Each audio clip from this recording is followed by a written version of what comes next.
Welcome back to episode 395 of the Bad Taste Video Podcast. No, your eyes aren't deceiving you. It is not school picture day. We're here to discuss a low-budget slasher about a descendant of Jack the Ripper, a theme in films that may have been done a handful of times, but they always seem to be a little bit unique. But before we get into this week's entry into that subgenre, let's hit that intro.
Not a bad song to go over that fucking title card, right? Yeah, do not let the underwhelming title card fool you for what a fucking amazing movie that we're about to get into this week. This one, Fatal Exposure. Blown away. I've seen this as a tape, just around the block for years. Never owned it, never tried to own it. But now, before we get into it, I'm just going to say that may change, because this one was deceivingly awesome. But Grizz, man, before we get into this movie, fucking second week of February, where I'm really happy that the combination of our last film and this one matches perfectly. It is a good combination. You're right. Like, I was speaking about this with EK from the Laser Graves podcast. There's like a camera horror, like subgenre. Like Midnight 2 had that whole thing going on where he's talking, he's talking like not third person, but he's like breaking the fucking fourth wall and all that shit. Camera, this one goes along with that really well. And it's funny because when you think about it, like, is video violence considered? Like, I think it has to be kind of involved in that. Has to be one and two, right? Because they're using the camera to fucking capture these things and all that stuff. I mean, 2, I feel maybe less so. But I mean, yeah, if you're gonna involve one, then it kind of has to go in there as well. There's another one from this exact same year, from '89. I get these two confused all the time. There's a movie called Fatal Images. It's also based around a serial killer. Who is like stealing souls using a camera and shit like that. So I feel like that's something that we really have to get into here eventually. EK also brought up one called Dark Room. You may have seen that tape out there. Oh yeah, I remember seeing that cover. It's funny because you never really think about it, but like there are these films out there where the whole thing is, based on a camera or based on a video camera, based on a movie, based on a whatever. Like, I mean, I'm not going to say, there's some shit where it's like a real stretch, like the last horror film or last horror movie, whatever the fuck that one's called, the Joe Spinell one. But like that's kind of like a stretch. But I feel like this one and last week's, something about it, the way that this one even more so, dude. Yeah, like, I just love the dude talking to the camera as though like you're there with him. Like, I really just enjoy that. The narrator? You like a good narrator. Yeah, like where he's just talking to you like it's a sitcom from the fucking 90s or late 80s, I guess. It really makes it that much better. And it makes the killer, even though he might be like a despicable piece of shit, makes the killer like more likable. I'm not going to say relatable, but just more likable. Like, you see his, very like, likable in this movie. It's crazy. Yeah, like this... with like the difference between for me for last week and this week, last week's movie is a good movie, but you got to be somewhat of like a Tempe fucking, Matthew Jason Walsh nerd to really get into that movie. You got to really like Midnight as well. If you're like a big Midnight fan, I could see you probably liking that one. Yeah. Whereas like I think an average horror movie watcher who doesn't really know too much about that subculture will really just be like, this movie fucking sucks. And I can totally like get that. Shit. Yeah. I understand. Where this week's movie, you just have to be a horror fan to sit down and watch this and then really fucking love it. It's a simple story, great gore, great execution. Yeah, it's low budget, but that's what I fucking love about it. So I think this is an easy sell across the board where everybody can fucking find something about this one to get into, man. I agree. This one, I was saying to you before, reminded me of Terrorize, the way that it's shot, just the general feel and look of it. And I really enjoyed that one. But Grizz, like, I love to see it, dude. Like a tape that's got hype in the VHS community that actually follows through with being awesome. Something like Soul of the Demon, similar thing. Like 100%. Surprisingly well made for a low budget, straight to video release and all that stuff. That one's obviously not in this subgenre that we're speaking about, but this is like how I felt when I found Lunatic. For the first time on VHS, where no one talks about the movie, no one's posting about it, and I get it. And then I actually watched this movie, and I'm like, where the fuck is this in the pantheon of like shot on video talk? Because it completely changed the way I thought about the ranking of what is good shot on video movies. The same way this one does, though. Like seeing this, I told you, I'm like, I got to make room in the top 5 of my favorites because I feel like this is worthy of being a top end fucking favorite of all time, man. Dude, I totally agree with that.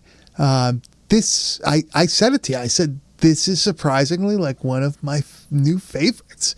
Yeah. This is one of the best things that we've covered. It's insanely. I guess like it goes really quick. The story is good. The Jack the Ripper shit is like a minor subplot in it. It's really not even part of the plot. What do you think about Jack the Ripper movies? Dude, I want to see like another, like, what was the one, like a From Hell, right? But I want to, I want to see like something like that, but more amped up. Yeah. Like I want to see like a fucking what's it called?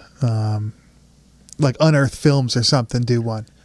Oh, like a real fucking dark, like take on it, kind of like a hyper violent, Jack the Ripper type of. So like, I know you'd probably be less into the vibe of this, but I think someone like Robert Eggers taking that film on and doing like an awesome fucking period piece, Jack the Ripper, that also has a little bit of that like upped violence, would also be just like, for me, a fucking home run. I did go see that fucking new Dracula movie this weekend, dude. Yeah, you were saying that besides you had a slight disagreement with an art choice or an art direction at a certain point of the film, but they had me, dude. Like the movie was entertaining. I love the story of Dracula. There's 100 fucking movies about the actual Bram Stoker's fucking story itself. Like Bram Stoker. That's I'm familiar with his work. Yeah, I bet you are. I'm familiar with fucking Bram Smoker. That's what I'll be fucking with. But like that story itself, I just fucking dig it a lot. So I can watch it 100 different ways and get entertainment out of it. But like everybody in it was super fucking good. The dude, this dude that's playing fucking Dracula or whatever, Caleb Jones, kind of an odd choice. Doesn't really like give me that like ultra powerful badass kind of fucking vibe or whatever, but he's cool and shit. They had some cartoon gargoyles in the middle of this fucking movie that I just didn't understand, dude. Like if you've seen the cartoon fucking the gargoyles from the 90s, you kind of get what's going on in the middle of this movie. And it's a fucking serious toned movie up until this happens, which is like, whoa, what the fuck is going on? Is it Like, just bad CGI? Is that all it is? Like the CGI, it the is effect bad is CGI, bad. but it also doesn't make any fucking sense. Like, he has this castle, Dracula's in his castle, and the people that serve him food and like take care of the castle are these stone gargoyles that he can then cast to life whenever he needs them. That's a fucking weird choice, dude. Like, So it's like Beauty and the Beast. very much so, especially Damn. because at the end of the fucking movie, spoilers, everybody, you're about to fucking hear them. There's bald children that come out of the fucking castle that were supposed to be the goddamn gargoyles, but there's never any mention of why these bald children are gargoyles. Be Like, our guest. Because dude, they, it's and bro, is it Epstein's castle? What's going? it feels that on? way. I got that vibe a little bit, but Damn. it also like it was almost a remake of the '92 Dracula. That's pretty sick. That's what it seemed like, which I don't mind that. I love that movie. I didn't thought mind that was it great. either. If they would have kept with a more serious like tone that they were going with, but then all of a sudden in the middle there's like a dance number, and then there's gargoyles and shit, dude. Is it supposed to be like slightly like tongue in cheek or? So when you read all the reviews about it, that's the question. Everyone's like, is this supposed to be a fucking serious movie or is this supposed to be funny? Is it? It's so hard to fucking tell. What do you think? What do you think? I think it's supposed to be serious, which makes it even more confusing because It there's just passed too all the much editors. It passed everybody. Like, how did it make that? Like, how did somebody see that gargoyle shit and go, "Yeah, that's great. Like, that looks good." With the whole movie being awesome, and then you get to that one part, and you're like, "Yo, that's the fucking." I mean, and visually, the movie, it's not a huge budget movie. It still looks fucking killer. Like, the castle looks awesome. The costume and everything looks really fucking spot on. That, what's his name? The fucking dude that's in like the Django and shit like that. He's in it. Christopher Waltz. Yeah, and, William like, he's Blasco. fucking awesome. But he's also just kind of the same character in every movie now that I see him in. you just see his Django character or his which one? It's all kind of the fucking same. I mean, the only one. I mean, the Glorious Bastards is apart because he's using a different accent. But anytime he's using his normal fucking accent, it's the same fucking character in every movie, dude. Like, I like the fucking guy, but it really is, and I realized that watching it this time.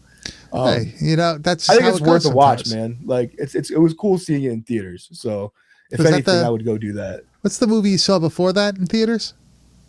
So, dude, that movie didn't even get a fucking. It had a one showing at my local theater that I could go to. No shit. So I don't think it was that. It was the Justin Long movie, and I still want to fucking see it because I haven't been able to check it out, the werewolf one. But like, I thought it was like I'm gonna be a fucking big screening, was literally limited? one showing at a Regal near me, dude. Like a literal one shot, like one. One day where it had.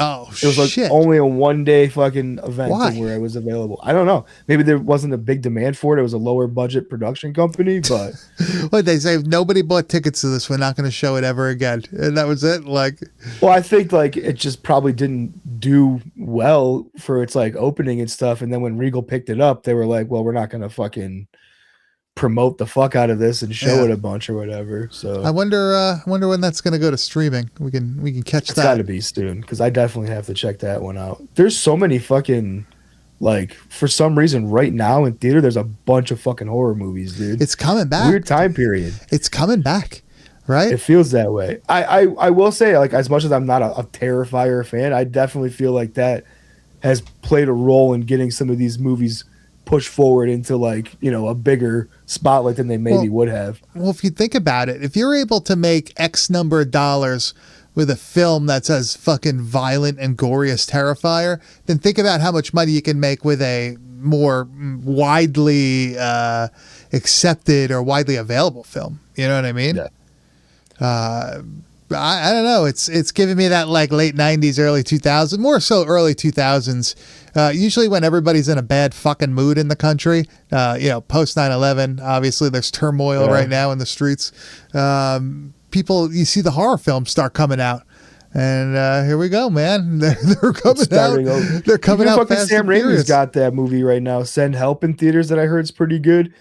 About it's a little bit of a woman empowering fucking horror, not really horror, but like horror drama. I didn't hear about that. What is that? So, dude, it's like it's a cool fucking concept. Which I love a good stranded desert island movie.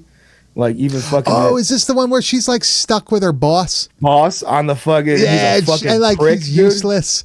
He's useless, and like she knows like what she's doing. That's fucking awesome. Yeah, I'm would pretty see sure that. she fucking kills him. I think that's the fucking gist of the fucking movie. She's gonna eat I hope him. so. Anyways, Yeah.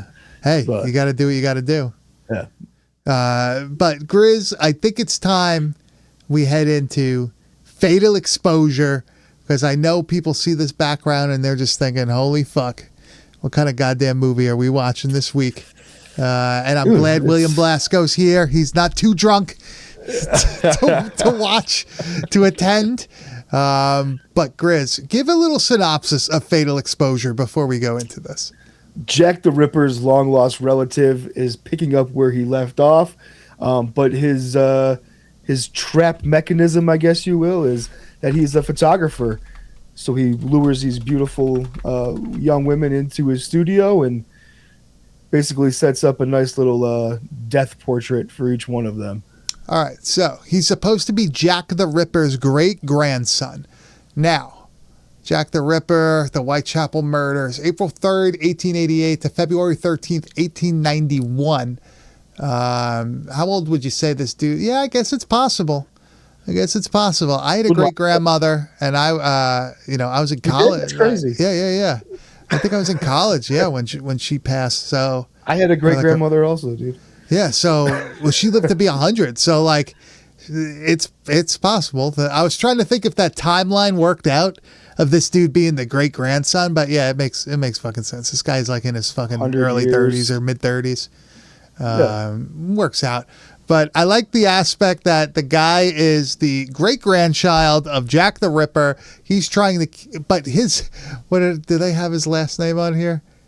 Rippington or something like that. It's like he's got like it's like a variation of like Rippenstein or like Rippin. I think it's Rippington, dude. I'm almost Rippington. positive. Yeah, Rippington. Yeah. But his whole thing is like he needs That's to my have nickname, a kid. dude. Fucking Rippington over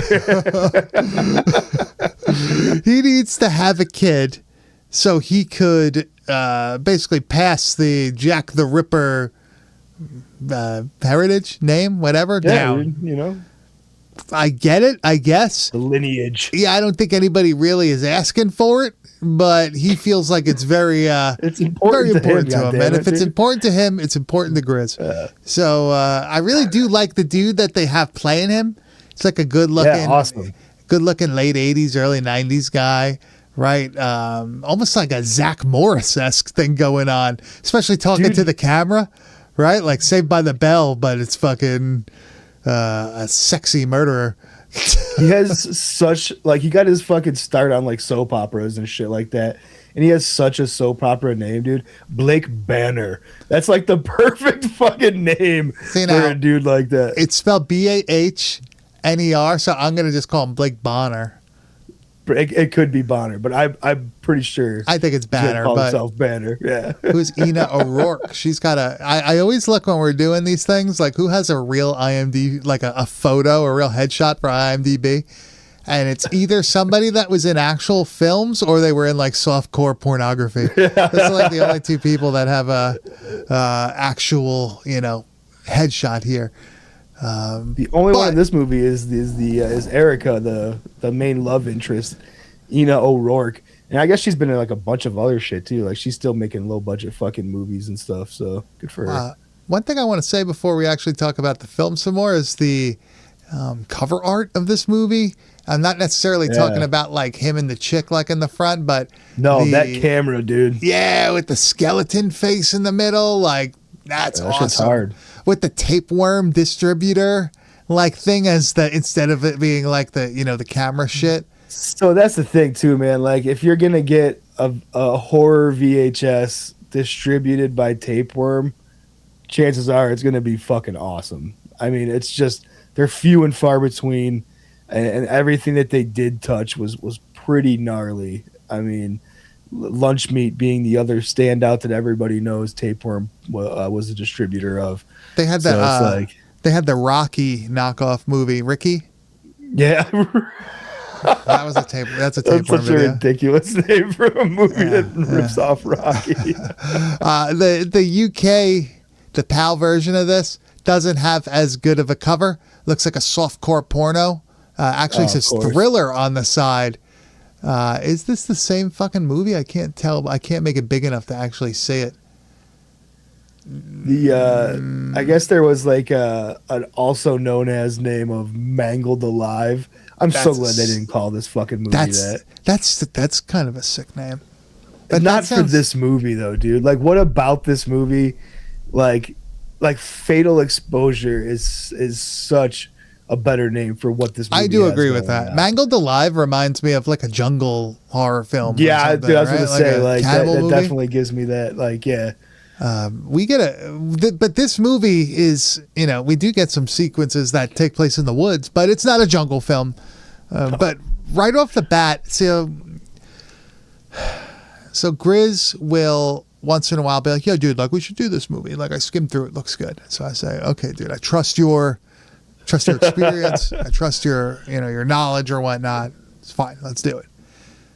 So this one, about 5 fucking seconds into the movie, you get your first kill and all that shit, and holy shit, man, this shocked me. I was not expecting it to be that, like, I was not expecting this movie to go as far as it goes in some of the sequences. This first thing is a guy and a girl in the woods, and classic setup, and they're taken out by this serial killer, but it at first you think it's going to be just like a normal, late 80s slasher or whatnot, but it's not. So first we see like the killer setup. Oh, your hand is so cold. Of course, it's not all is what it seems. Never is, man. And we see this dude, and he's got like an ice pick in his fucking neck. Now, at first, I was like, okay, so this is going to be one of those things, right? Where you just fucking, you see the after kill. Yeah, like Henry Portrait of a Serial Killer makes you feel some sort of fucking way, right? Yeah.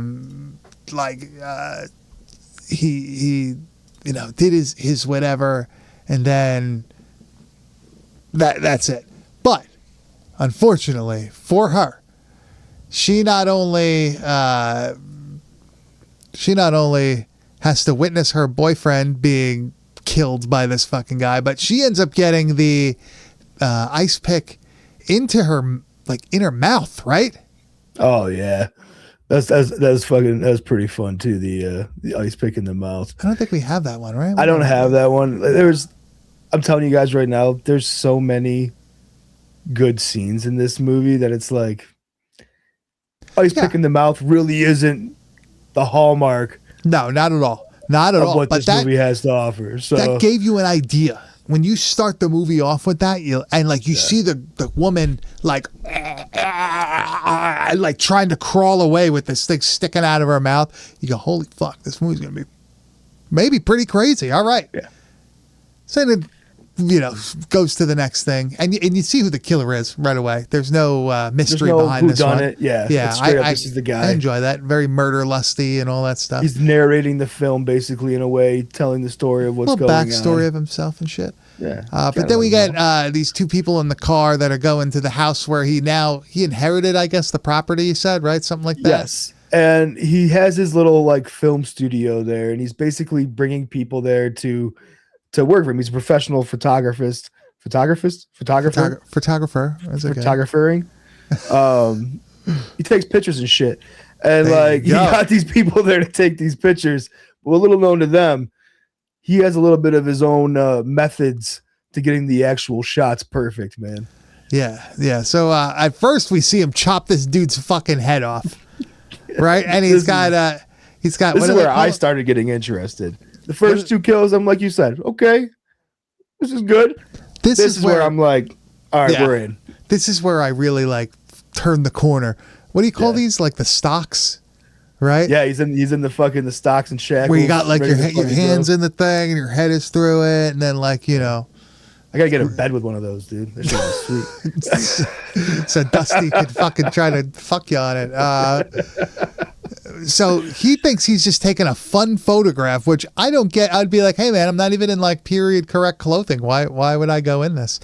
And the guy goes, oh, I know why it looks fucked up. We don't have it locked. I'd be like, well, no, I don't think that's necessary. That's not gonna help, dude. But he tapes one of those like a camera clicker, the old school remote control. He tapes it to his hand. What do I need this for? Well, you're gonna take the fucking picture. It's like, well, why would I take the picture? He goes, because I'm gonna be chopping your fucking head off. Dude, this is one of my favorite decapitations ever. In any of the films we ever covered on this fucking podcast. Matter of fact, it just happened so perfectly. There's no like bad cutaway or anything. There's good gore. This really, like I said, sold me that this was going to be a great movie. This isn't funny now. Hey, that one's not made out of styrofoam. You know something, Jack? Styrofoam. Oh, come on, Jack. Come on, Jack. Stop fooling around, will you? Let's just go ahead and take the picture, okay? Look at this guy. Jack, no. Look, the head goes into the fucking basket. Nice stump. The stump, but like it like jiggling, like writhing. Yes. With the photos being taken because the hand is shaking and shit, dude. Yes. Man, so what a fucking awesome sequence. It's really awesome. But then the woman that he came with, she gets a fucking horrible one too, right? Like even worse than him, I would say. This would probably be way more painful than what he just went through. It would be nice and quick, you know. Why don't you set the scene, Grizz? Well, you have a lovely lady in a nice outfit who is now strapped to a chair, and our cameraman here has taken a syringe of what I can only assume is hydrochloric acid, and he injects it into her sternum area, dude, and it starts cooking.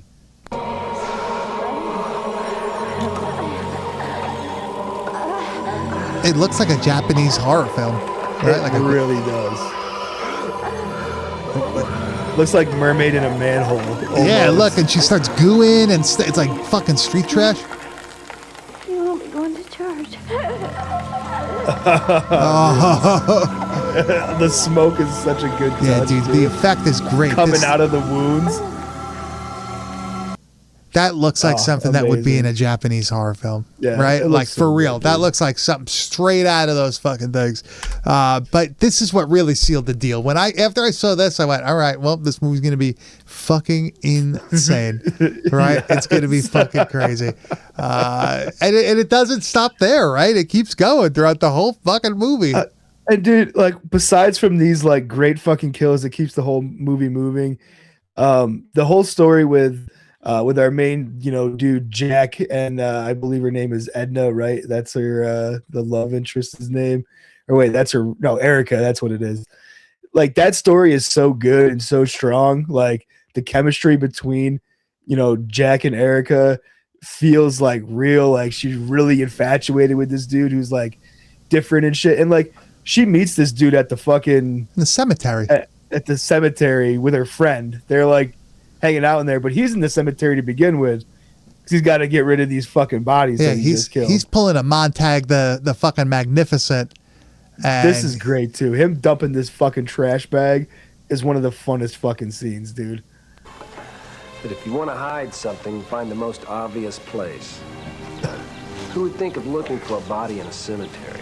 The fucking hand sticking out of the bag is my favorite. A cemetery nearby is handy.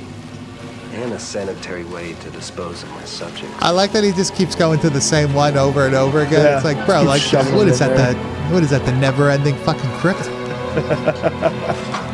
He's just walking through it, and then there's like the cemetery keeper. He's like, "Hey, motherfucker, what are you doing here?" He's going planting flowers. yeah, fucking where, motherfucker? He's like a real piece of shit, right? He ends up, dude. I love a good drunk cemetery fucking attendant, dude. Dude, the fucking cemetery guy when he gets killed. Oh shit! If you're not watching this right now, I'm slapping my forehead. Dude, oh, god damn. This is a testament of mind your fucking business, dude. True. Even he says it. Mind your fucking business. True, and he doesn't. And he even gives him a chance. I don't know if he was going to let him go. I doubt it, but... Well, he found the body, so he knows too much, dude. But he fucking Then shit. again, maybe I... He steals the shotgun from this guy because he finds him fucking putting the body in the crypt. only got one Fucking liver shell in punches here. him. Look at this guy. He's jacked. Like Jack Jerry Seinfeld. He does. Oh, shit. There's two ways this can go, boy. Either you can apologize, or you die. Simple as that. Fuck you. No, it's you who's fucked. I love that line. Yeah, and then they show the head fucking explode like he shot him with an incendiary round or something. Nah, it's you who's fucked. And then he just blows his fucking head off, man.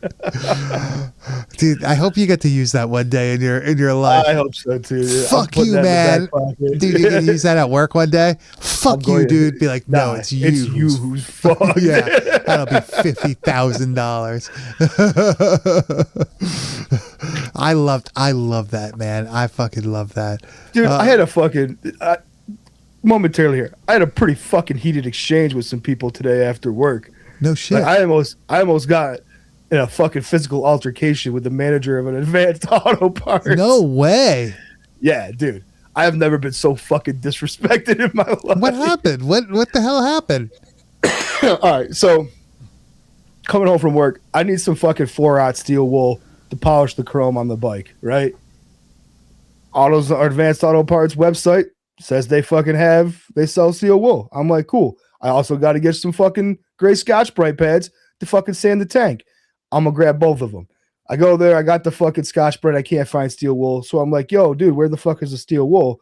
Some punk ass kid's like, oh, I just started. I don't know. Let me go talk to my manager.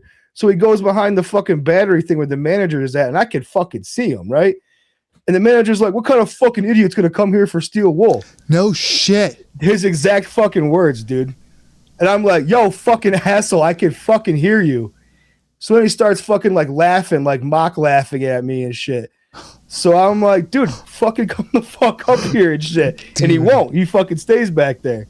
So I got his ass though. I know someone that fucking works there. I was getting dude. Know what the funniest thing is? We got a fucking in. Yeah, dude, just go but it's back funny, and dude. beat his ass. I like the district manager fucking called me within like 5 minutes of leaving the store No shit. and was like, hey, I want to know what happened. And How the I fuck was did that like, how did it get? because I immediately fucking called fucking customer service and I was like, yo, fucking store, blah, blah, blah, blah, blah. This is the shit that just happened. And literally like 5 minutes later, the district manager was on the phone with me being like, hey, we're going to go to that store right now. I'm with the GM of that store. He's at my fucking office. And we just got the complaint in. And we're going to take a ride over to the fucking Lackawanna store right now and get to the bottom of this. Damn. They were like, can you describe the person? And I was like, yeah, he's the only fucking tall motherfucker that's in there. So you shouldn't have an issue finding out who it was. Dude, that's wild. How old was the guy? He had to be in his 30s, dude. A grown-ass man. Like, he was my Damn, age. like so not even a punk kid, like a grown ass fucking man. I wanted him to fucking get Froggy so bad, dude. I was feeling it. I was like, this is the fucking moment, dude. Like, so now this is what you do. Tonight, put in an order for fucking store pickup. For the steel wool, and then when you fucking go, you hope he's there and be like, guess you fucking sold it, huh? Well, the dude on the phone was like, just so you know, go to the store tomorrow. There's going to be the package of steel wool for you behind the counter waiting for you. So taken care of. Dude, I will say, man, people don't fuck around with that shit anymore. Like, that's insane. Next time, just go to fucking Walmart, bro. They sell fucking steel wool there. Or go to Home Depot, anywhere fucking anywhere. But I'm not going to go back to that store. You just make it yourself. Next time, just make it yourself. Murder that guy. Yeah, just make it yourself. You're going to pull a fucking fatal exposure, and you're going to make him touch some fucking electrified This is what I would do if this fucks with me. It's going to be you? Yeah. Oh, so good. Yeah, one of the other kills in this movie, he like has the woman holding these two electric leads hooked up to a legit fuse box, and he throws the fuses, and she gets fried. Dude, the fucking red skin and the foam, dude. Yeah, but I like her tongues going like that. That shit is fucking hilarious. This movie just keeps on giving, right, man? It doesn't. Yeah. it's such a great movie that lends itself to these like just cool kill sequences. They don't have to like mean anything. They're just part of what he's doing, is like taking these fucking pictures and bringing in new victims.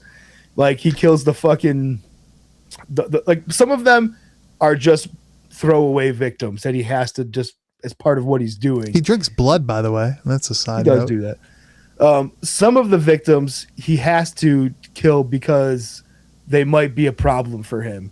And one of them is the friend of his love interest who they met in the cemetery. Oh, And yeah. he's got to dispose of this bitch because she's going to cause a fucking problem for sure. So he breaks out the old bone saw, gives her a little once over with it. This is another American guinea pig type thing, It is. right? This is very like straight out of that. She's still alive, and he takes the fucking bone saw out, which is not even a bone saw. It looks like a Makita drill with just it's pretty much that. right, with just like a It's like a masonry circular blade saw. on it. Yeah, got the circular saw blade going on there, and he just pulls out he pulls the hand out that is like looks like Mae Young's hand that they pulled out, but then it's just like what is that? There's just some loose skin and some shit there. Yeah, but he's like he's holding it like he's in I don't know. Once over. Man, I love this movie. I wish I wish we could just play this movie in full on here. The whole thing. Yeah. These scenes are so much longer and they have so much more to give to them. The guy's so fucking weird, right? Like too, like just the way he reacts to things and like his like monologues and stuff. It's awesome. I will say it's better than the Matthew Jason Walsh ones, right? Oh, he's yeah, like because for this sure. guy's like a real actor, so Yeah. he's speaking like a real person, but like a goofy person. That's the thing. Like the acting in this movie is really good too. It's a low budget movie, but these guys are all from like soap operas and stuff like that. So they are actually like they understand line delivery and shit. So it doesn't sound fucking terrible. Oh, William Blasco's calling it a night. See you later, man. Grizz, what about speaking of having a drink or two? What about when the cop gets killed with the fucking acid? Also, right? Another case of somebody fucking snooping around. Definitely going to be a problem because this cop's asking about some missing people. So he's not going to let this dude leave the house, man. Yeah, this is the second time he's been there. Also, right? He's Can't let him leave suspicious. now. And they're chugging beers. This is how he gets them. Yeah. He fucking. The dude tries to unholster his shit, but he's dying, right? But when they do the close up on the cop, like he looks brutal, right? He looks like he's really stressed. Hey, look this way. He was taking pictures the whole time, too. Okay, look this way, right? Look at this. Looks like something out of a zombie movie, right? Like the way that definitely it's does. bleeding from the fucking ears, the mouth. Damn. They definitely When did that fucking first Papa Shango puts a fucking spell on you, dude. Yeah. They definitely did like that first one, and we're like, holy fuck, like that actually came out really good. We should do it again. Yeah. And it came out just as good. So I don't know why I feel this way or like why I think this, but in my head, I feel like he's making a really cool calendar, and that like all of these pictures at the end are gonna like wind up in this like dope ass like death calendar. Like You're gonna that's buy like them- it never says that. There's no It should. Dude, they should have showed like a Fangoria magazine, and it goes to the back to the ads. Oh, And like there's yeah, like yeah. a calendar ad. Like that would have been sick. I just in my head, these are all just like a dope ass calendar this guy is making. So I'm gonna stick with that. I like when Erica starts like realizing that something's up with him, and she can't quite pin it on him yet, but like she has that dream where he cuts her throat. Right? A wild fucking dream too. Her Face when she gets her throat cut is one of my favorite things, man.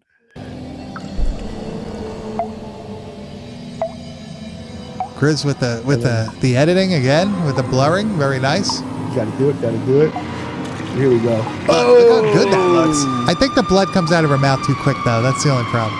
Dude, that Oh, look at face that right face. there. Oh, it's so good. She's like, I could be in one of these movies. I like. I love that. I just like how it's got that. It's like a super red super. What do you call that? Like a deep red blood on an almost bluish background and everything. Yeah. It looks like a Fulci movie or like an Argento film, but not the whole film. Just like that. It's Just really, that scene. It's odd. Yeah, just right? that weird dream sequence. Now, he finds out that she's pregnant, and he also reveals to her, yes, I am a killer. No, you cannot leave. Gonna be a quick 7 months, but I need my son. And, Yeah. fortunately for you, it's gonna be a while. She says, fuck no, tricks him, right? She manages to trick him, stabs him once.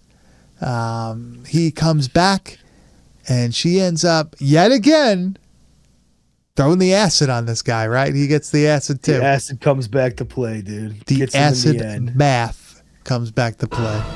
And this is just epic. Yeah, this motherfucker's goo melting down. like he's in body melt, gooing up. Look at it, spewing the goo. Spewing the It's goo. like a fucking volcano in fucking 8th grade science class. Hell yeah, this looks great. Almost Reanimator-ish. Very much so. Well, more brighter That than red Reanimator just is, looks yeah. awesome too. It's so cool. I love his face too. I love Kind of looks after- like fucking Ash Williams there a little bit. Fucking. That's true. I like when he comes back for a second and she just like beats his fucking head in with like. But my favorite part of the ending though is that in the end he's gonna be the star of the calendar. He gets his own little fucking photo shoot as well. Also, a side note: she looks like his great grandmother, right? Yeah, so she which is was now weird. wearing the clothes of his great grandmother and has now assumed the I role? guess she's now like Jill the Ripper. I guess right. She is now infected with the Ripper curse. Curse. But before that, we see her. Cheese, Jack. Great fucking line. Oh, this is so good, dude. Look at his body. Damn. Now here's the thing: is that definitely her, or is that the grandma's ghost? I don't know. I assumed it was I don't know. Yeah, but you didn't think about that. her. You got me there for a You didn't think minute. about that, right? Is that the ghost, or is that fucking him, or is that her? I don't know. I assumed it was her. The I ghost assumed it theory was is her, too. interesting though. But I just thought of that just now, so Yeah. I was like, wait a second, what the fuck does she have to do with like this ghost shit? A little taste of his own medicine. You're fucking That's right. right, dude. That's Goddamn right. right. Don't pay. Crime don't pay, especially when you're doing this shit. But that was Fatal Exposure from 1989. God damn. Yeah, I gotta say, I recommend this one 100%. There's versions out there. I know there's one on YouTube that you can watch, but the VHS is a very expensive one. Fuck yeah. It's been expensive forever too. That's not one of Always. these new expensive. That was always ones. hard to find one, Yeah. but highly recommend it. I would say Bad Taste Video Hall of Famer, Oh, borderline. easily, dude. I would say borderline. I don't know, man. Do you think easily? No, this is in. If we've put in way worse. True. Yeah, you're right. You're right. Fatal Exposure. So- Bad Taste Hall of Famer. 100%. Definitely check this one out. The shit is awesome. Oh, he made it. My dude. You made it through the now, but can you make it to the wide world of metal? Because before that, though, we will be talking a little bit of we're going foreign next week. Next week, dude. we will be discussing The Boxer's Omen from 1983. While in Thailand to avenge his brother who was crippled in a fight with a corrupt Thai boxer, a man gets caught up in a web of fate, Buddhism, and black magic. Directed Fuck by yeah. Chi Hung Kwei, written by Chi Hung Kwei and Han Zeto, starring Philip Ko, Xiao Yen Lin, and Karman Wai. You're the man. That should be a good one, man. I'm excited to see that. I've heard good things about this film also. First I got time watch fucking for us, caulking man. on But me. it looks fucking gnarly. That's Yeah. for sure. I heard good things. We'll see. And that's going to be next Tuesday night at 10 p.m. Eastern Standard Time on our YouTube channel, youtube.com/@badtastevideopodcast. I fucking plowed through that URL. I felt my stutter dude. coming about. No, I no, felt no, you killed it. myself starting to trip, and I just went straight through it. But Grizz, it's time we head over to the wide world of metal. And what do we have this week? Let's start out up in Colorado, in Denver, there with a band called Disgust and Jest. It's an interesting name. They have a new album coming out here. The album entitled Coagulated Putrescence. Good fucking name for a death metal band. But we're gonna get in this one with the with Digital Cyst.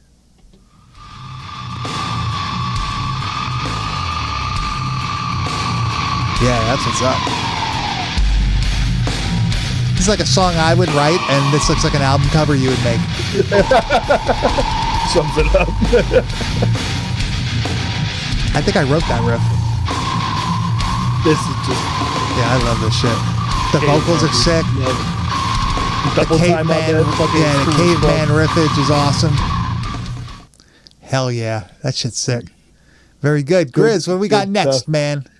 But that one there comes out February 20th. So if you're interested in that, you can jump on that. Next, we are going to jump over to a band called Stabbing. Some of you guys may have been familiar with this band. I'm not sure yet, but this is a new song off of the Eon of Obscenities, which is coming, which just dropped on the 30th of last month.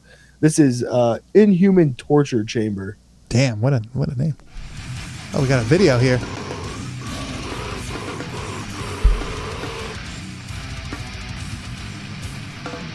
Jackson guitar, you know we're about that life. Yeah. For sure it's a Warwick bass too, which is dope for a fucking metal band. Dude, her vocals are fucking brutal. Yeah, it's a female. Shit. Yeah, that was I love wild. like chick vocals that are just so fucking guttural. You have no idea. Indistinguishable. Yeah, it's just like, this is fucking heavy, dude. So. And you don't get that fucking thing where it's like, oh, I fucking like that band. It's only because like, oh, they have like a female singer. Oh, she's like a hot chick singer. Yeah, like, nah, this chick is fucking awesome. So saw them at Suffocation. Fuck yeah. She did guest vocals. There you go. That would be fucking sick, dude, because their new vocalist for Suffocation sucks. Oh, don't say that, Grizz. I'd rather listen to her. We're never gonna get free zip up hoodies if you keep saying that shit. God damn it. Not Suffocation hoodies. All right, let's go to the next band, Protrusion. This is a band out of Lafayette, Indiana. Great fucking Midwest grinding death metal here. This is a track that's coming up off of their soon to be released album. I think it comes out sometime March 13th. It's going to be called The Last Suppuration, but this track is called Boiled at Birth.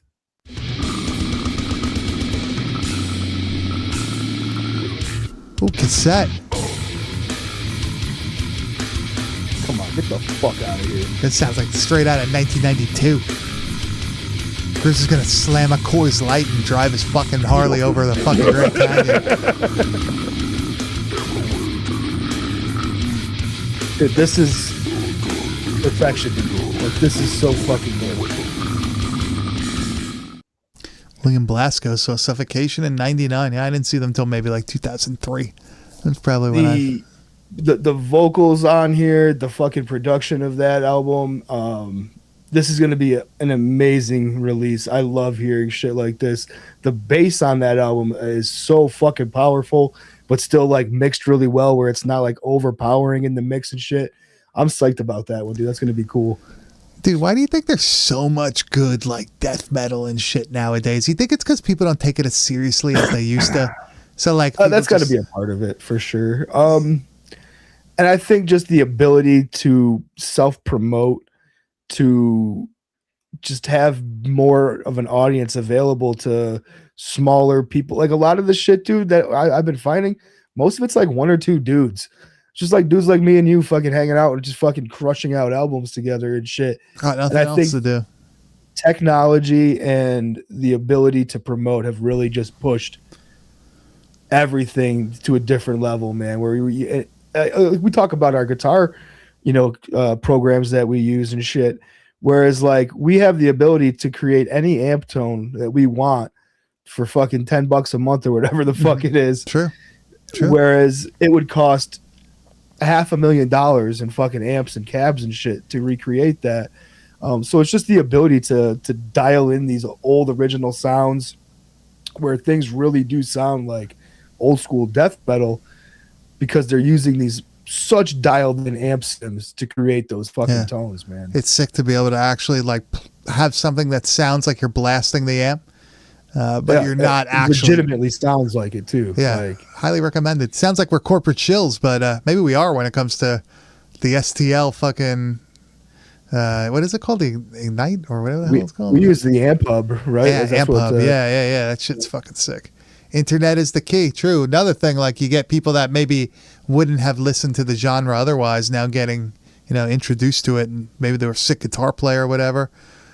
Speaking of like internet being the key, it is such a true thing, man. Like we got a bonus clip here. This is kind of like gone. I don't know if it's gone viral, but it's gone like it's gone around the circles, to our people that we hang out with and who are especially into like dungeon synth, black metal and stuff. This video of the band Warlock Corpse doing "You and I Are in the Dark Crypt Forever" has just kind of taken over, dude. Yeah, this is so magical.